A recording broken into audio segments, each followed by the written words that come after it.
Do Muslims believe in the hereafter? I would like to present this in 5 simple points.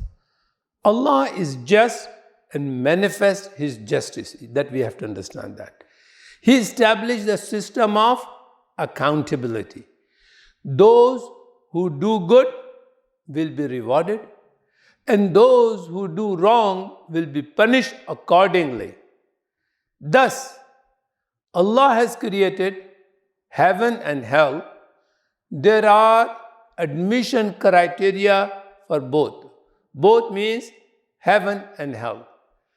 Lastly, Muslim believes that present life is a temporary one. It is a test, and if we pass the test, we will be given a life of permanent pleasure in the company of good people in heavens. Plus, they will have the pleasure and honor of seeing for the first time Allah subhanahu wa ta'ala with their bare eyes.